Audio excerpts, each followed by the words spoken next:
You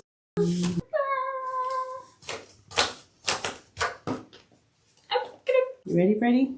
I'm ready, Freddie. What is the gut microbiome and why does it matter?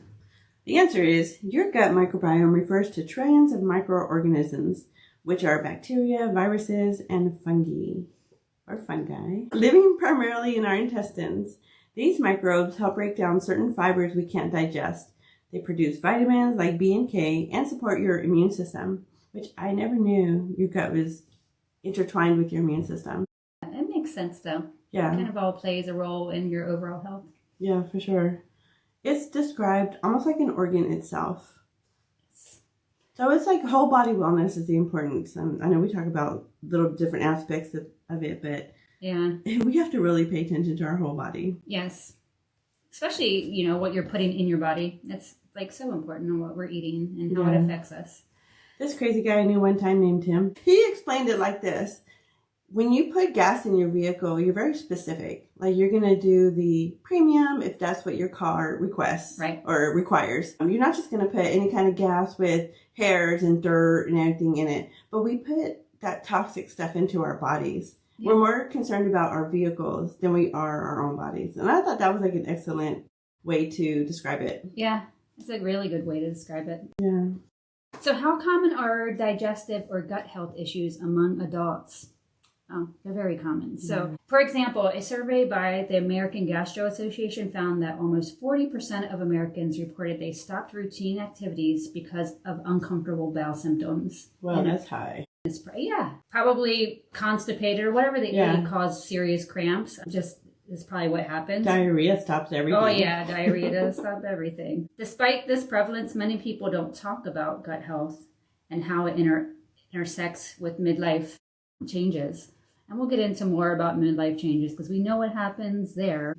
I think a lot of people don't talk about it. It's because a lot of it relates to your poop. And so nobody wants to hear it. I don't want to hear about it. I mean, we talk about things a lot just because we've been friends for so long. You're right. But I'm not just going to go up to someone, especially like a second or third date, and just be like, yeah, my gut isn't feeling well. I haven't been pooping, Yeah. It's just not a common topic that we care to discuss. Yeah, I know when I was going through, before I was diagnosed with the cancer stuff, I had all those gut issues, remember? And like that was the first thing, first time I ever had serious gut problems. Like, oh my God, I don't know how people deal with this. It was so painful. I remember you said that your stomach was just so distended and then you couldn't eat. Yeah, and it was Thanksgiving. Crazy. Yeah, it's the worst. I know. I made all that food and I couldn't eat. Thanksgiving is so good. It is.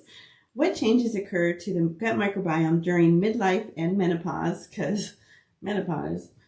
Research shows that menopause and declining ovarian hormones are associated with lower gut microbiome diversity, meaning fewer types of beneficial microbes, and a shift towards a gut profile more similar to men's.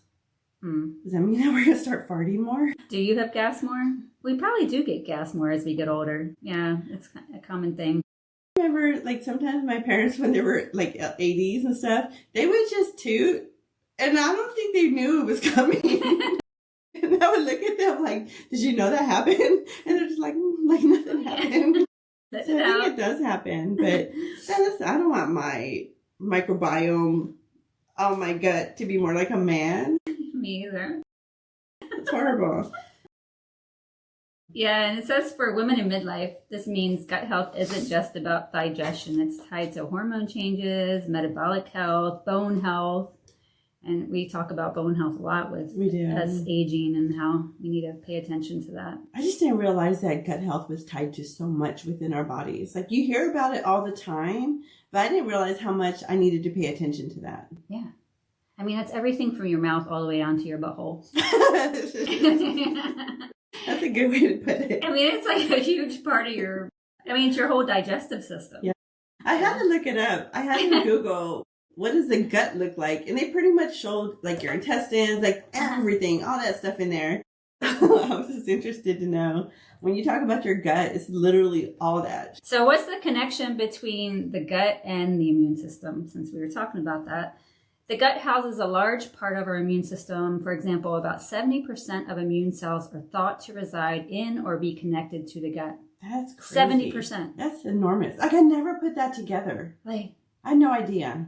Like, that just tells you we really have to pay attention to what we're eating and what our body's doing. I always thought my immune system was really low because I wasn't breastfed as a baby. I didn't get those like essential nutrients from my parent. You know, I was formula fed. Yeah. I thought that was why. Like, I get sick easily and allergies and everything. I just kind of felt like, well, because I'm not breastfed. It's not true. Breastfeeding does have a lot to do with like an infant's development as they get, you know, it's more as a child growing. So the gut microbes help educate immune cells, help maintain the integrity of the gut barrier. So bad stuff doesn't leak inside the bloodstream. That's your gut barrier, and influence inflammation. Oh my gosh. Yeah. Leaky gut. That's leaky gut, right? Yeah. Inflammation is bad. I mean, that causes a lot of issues with your body too. Yeah. That's a whole nother interesting topic that we could talk about, just inflammation, because it affects so much of your body. Mm-hmm. So if your gut isn't happy, you may not just feel bloated. You may feel more fatigue, get more infections, or experience low-grade inflammation. Infection? Holy guacamole. Eat more guacamole. Yes, because avocado is a high-fiber food. Yes. How does the gut-brain axis factor into gut health? I understand. Like, I can see this put together. So there's communication system between your gut and the brain. Mm-hmm. And it's by nerves, hormones, and immune pathways. For example, 30 to 40% of the population has functional bowel problems at some point, and those conditions often accompany mood and anxiety disorders. So you can see how all that would affect your bowels or your gut. Yeah. That makes sense to me. I mean, just think, like, if you eat a bad meal and you feel bloated and lethargic. I mean, that's what they're talking about. And then it does affect your mood. It affects everything. I just think of how we felt when we traveled. And I'm just like, oh my God, if I had to run right now, because the worst feeling is going out to exercise and you feel like you weigh 1,000,000 pounds. Yeah. That's just like inflammation in your body. Yeah. From what you're eating. That's crazy. That's true. Unhappy, bloated. Mood swings. Midlife women experience anxiety, brain fog, mood swings, and you might want to ask, could your butt be your gut and your butt be a part of the story? That's an important question to ask. Yeah. Because I don't remember having that discussion with my doctor at any time, like regarding my gut. I just heard about it from other people or just like reading. Mm-hmm. And it's just not a common conversation that we have. Yeah. What role does diet play in shaping your gut health? A lot. Diet is a major influencer. A plant-rich diet with varied whole foods supports gut microbiome diversity. Conversely, processed foods, high sugar foods, low fiber diets diminish those helpful microbes that we need in our bodies and our gut. That makes sense because it's almost like poison. You're poisoning your body, so it's kind of breaking down everything that's healthy inside. Yeah. So the diversity of fiber feeds different I can't even talk. Bacterial species which produce beneficial metabolites. Metabolites. Like a short chain fatty acid to nourish the gut lining and reduce inflammation. So, yeah, it all just jacks up your body. Yeah. So we need food. Food, fiber foods, fermented foods, those are all good for you. And it's also important to not only add the good ones, but you have to be equally conscious of taking out those bad foods that you're eating. Yeah. Like the fast foods, the junk, processed foods. Yeah, because you could take out all the bad foods and still have a bad gut. Yeah. And you still need to incorporate those fermented foods and the good high fiber foods into your diet. Right. What specific gut health issues are especially relevant for women in midlife? Because we just get jagged. So there's several. Changes in gut microbiome is linked to menopause. Yes. Increased risk of metabolic syndrome, which is weight gain, insulin resistance, and you said something. It's like linked to obesity and diabetes. Yeah. That's the metabolic syndrome. Yeah. Via gut changes in postmenopausal women. And I've heard about the metabolic syndrome a lot. And I think another thing that can affect it is really poor diet. Like if you're going on crash diets all the time. Yeah. And you're kind of yo-yoing, that messes up your metabolic health. Yes. Digestive systems such as bloating, Constipation, check.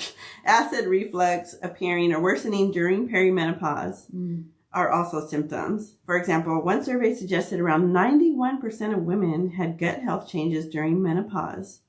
Holy cow. That's a lot. That is huge. Yeah. That's pretty much everybody. Yeah. So you might feel normal, but don't accept what's going on with your body. You have to talk to your doctor about it. Even start that discussion with your friends. Yeah. And see if there's something that you're going through that maybe not everybody else is going through. Or if you're all going through it, then just make that decision to, like, we need to figure out what's going on. Yeah. Yeah, because acid reflux is horrible. Like, if Never you get had it, it. it's painful. It burns. It hurts. If you get it bad enough, it almost feels like you're having a heart attack. Oh my gosh. Can get serious. And, you know, if you continue to let acid reflux go, then you could get a risk of, like, esophageal cancer. Shit. It's burning your throat, pretty much. I'll never forget that our coworker one time caught the esophagus and esophagus. I've never been the same since. What lifestyle factors beyond diet influence gut health? We've talked several times about sleep. Poor sleep quality is associated with worse gut microbiome diversity. Poor sleep affects everything. Yes. It's almost like the cornerstone of a healthy body. Yes. Like if you could affect one thing that's free, you know, just get better sleep. It'll change so much. And hormones mess with that. It's like getting that hormone balance. Yeah. You have to, will help with so much stuff. Stress. Chronic stress influences our gut. That makes sense because your body's just breaking down. Exercise, regular physical activity positively impacts gut health. Yay. And medications. You have to look at what you're taking that could affect your gut health as well because it could throw it off balance.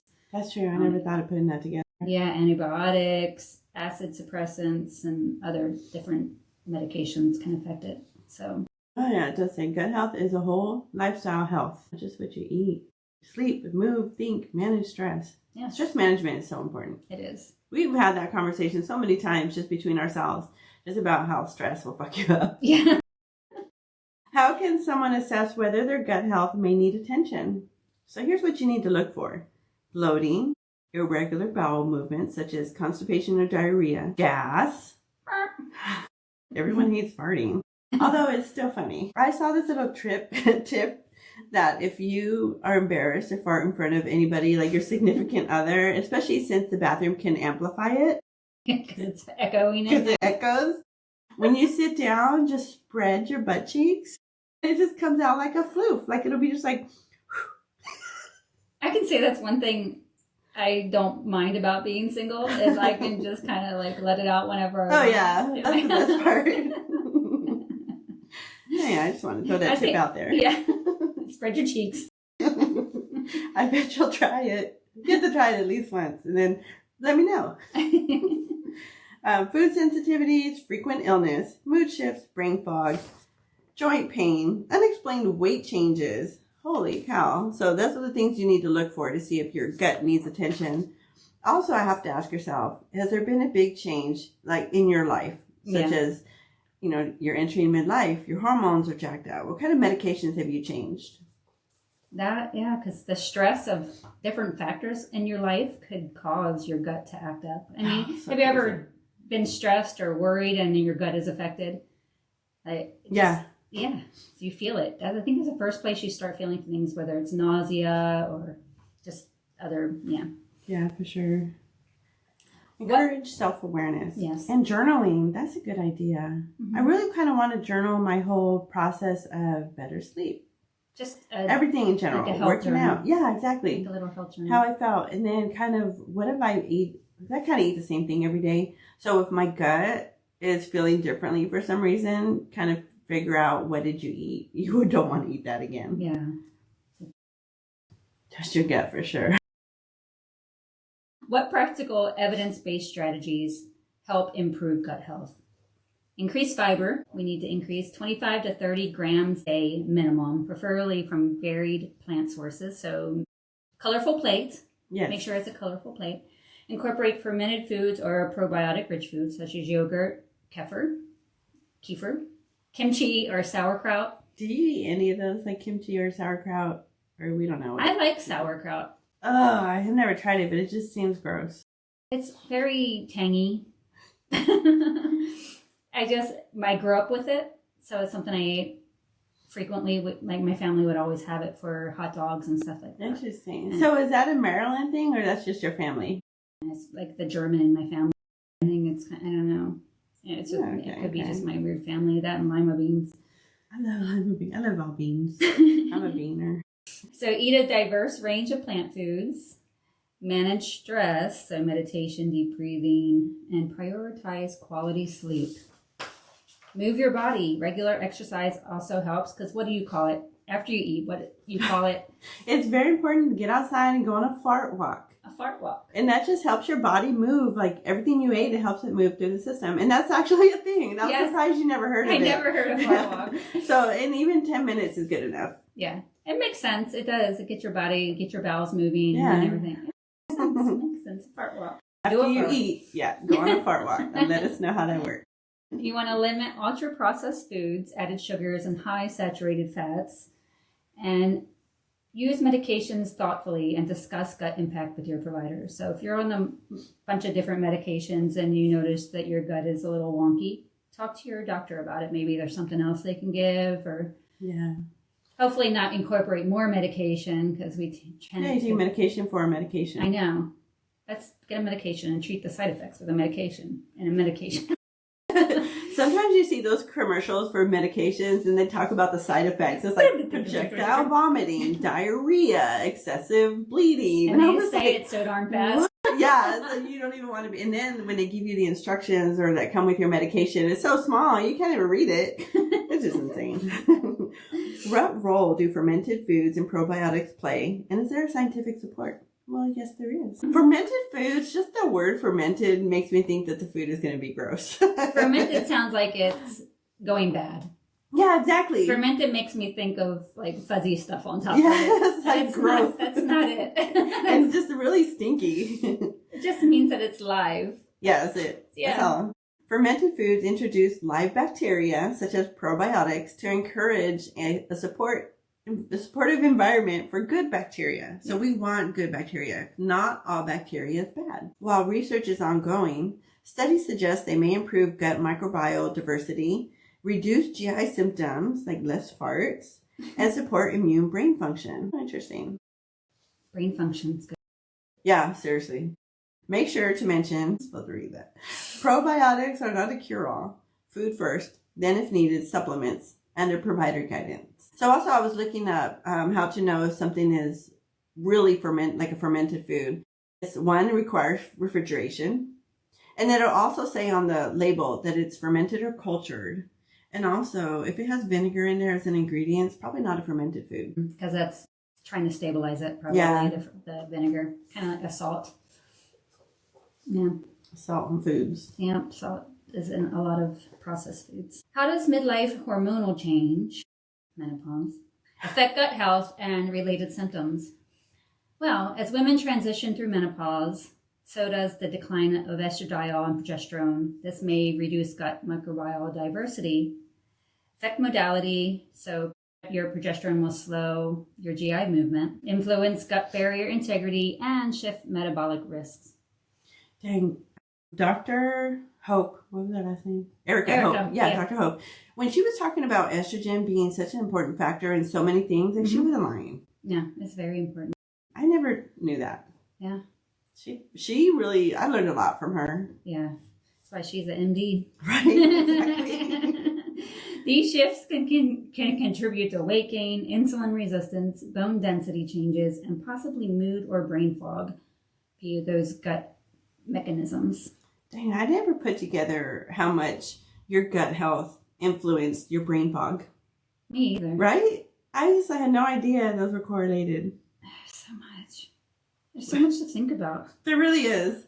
Like if you could make a list of things that you should do, I don't know how to explain it, but you know what I mean? Like things that you need to incorporate in your life, that list would be pages long. Yeah. And then, I don't know. It's just so much.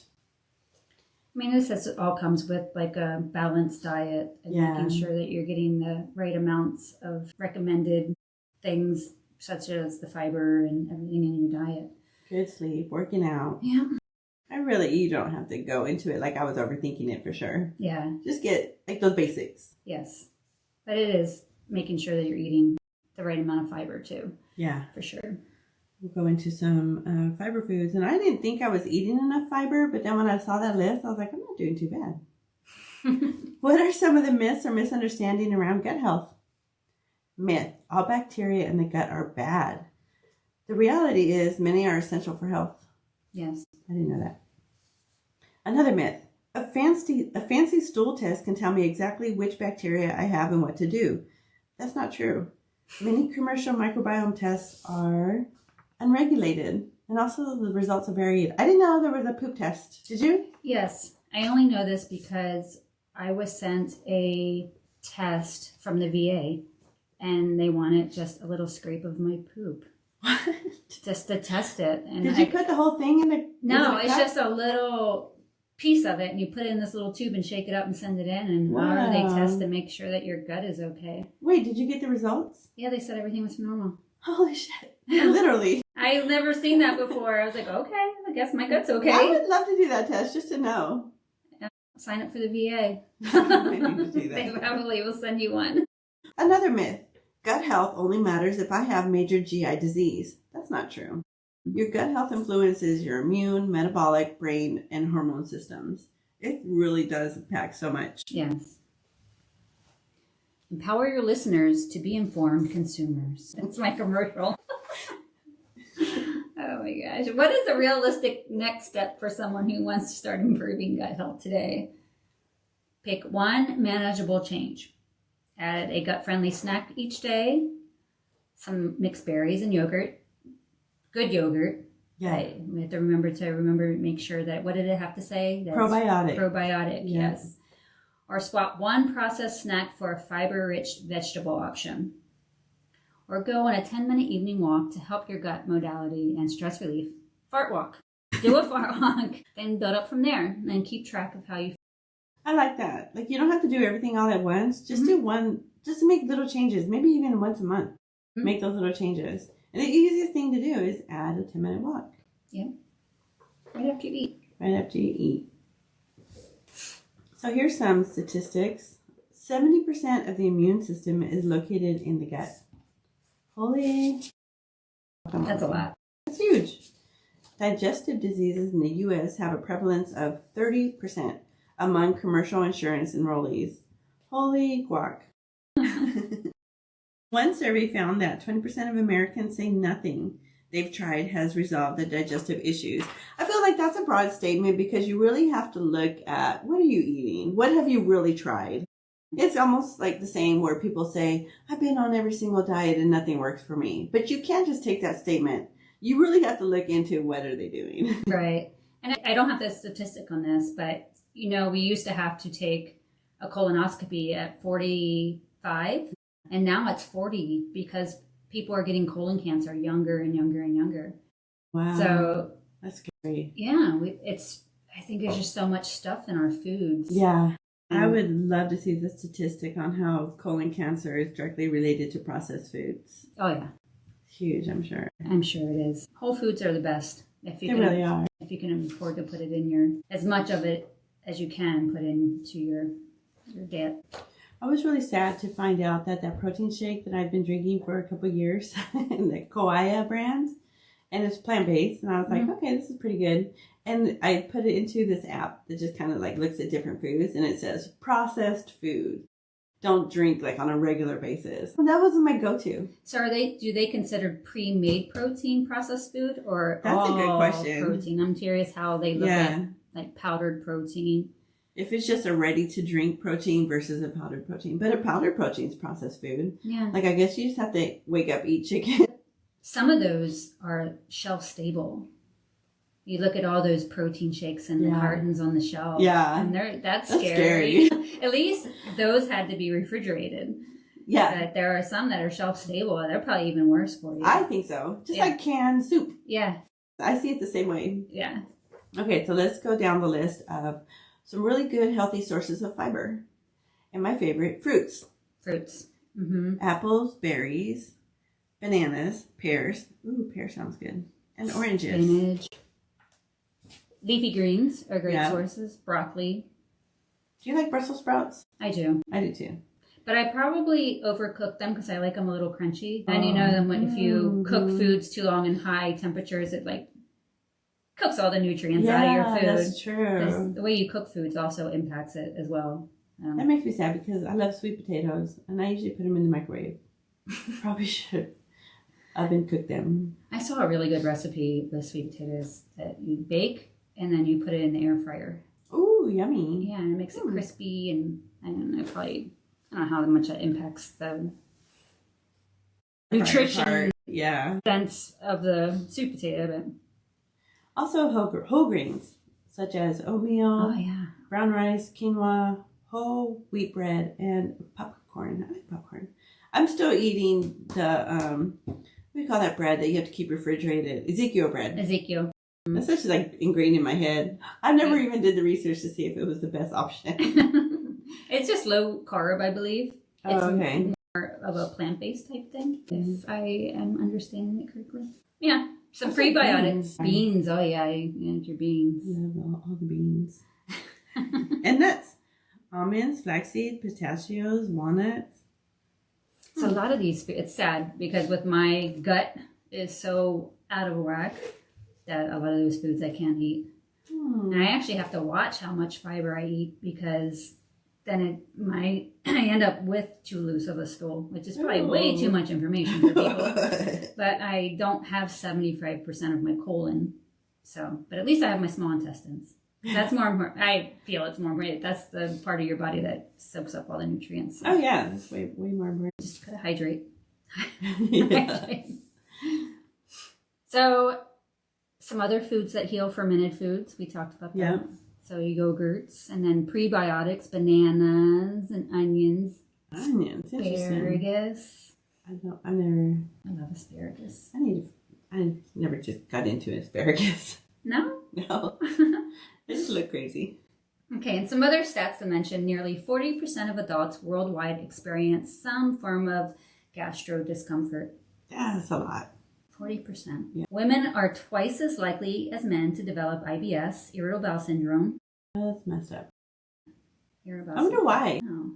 I guess probably our hormones. Yeah, hormones. Jeez Louise. Yeah, messes with our gut. And improving gut microbiome diversity can lower inflammation markers by up to 30%. Nice. So. And there's just so many little steps that you can take. Yeah. It doesn't have to feel overwhelming. Just pick a couple and do it. Yeah. Like a fart walk and a banana. There you go. We'll end on that.